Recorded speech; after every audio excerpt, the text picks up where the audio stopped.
Fors ko'rfazida boshlangan harbiy operatsiya natijasida eng ko'p tilga olinayotgan hudud bu albatta Hormuz bo'g'ozi hisoblanadi.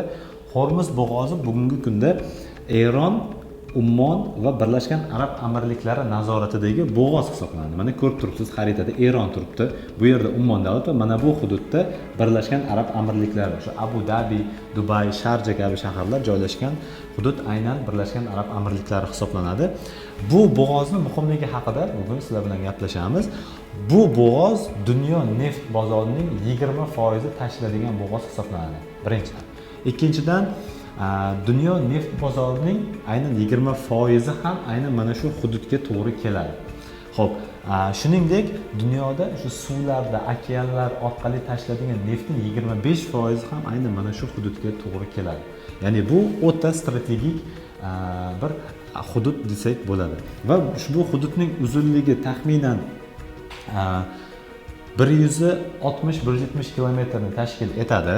Xo'p, kengligi, ya'ni enini oladigan bo'lsak, taxminan 30 kilometrdan 70-80 kilometrgacha bo'lgan hududlar mavjud.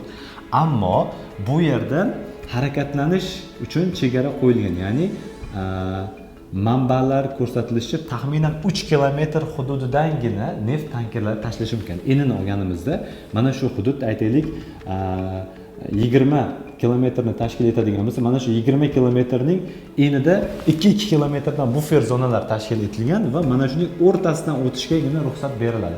Va bu o'rtasining kengligi taxminan 3-3,5 kilometrni tashkil etadi.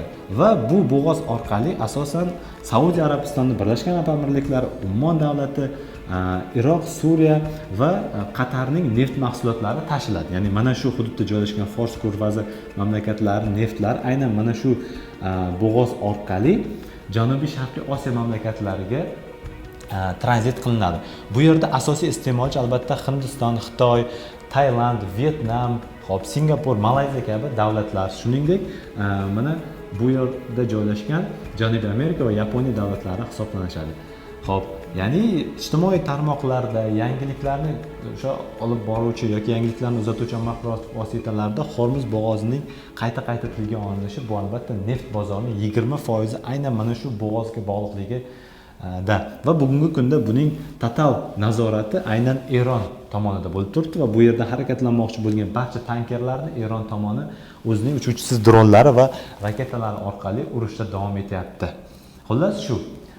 Qanaqadir savolinglar bo'ladigan bo'lsa kommentariyada qoldiringlar. Men esa imkon qadar o'zim biladigan darajada sizga tushuntirib berishga harakat qilaman.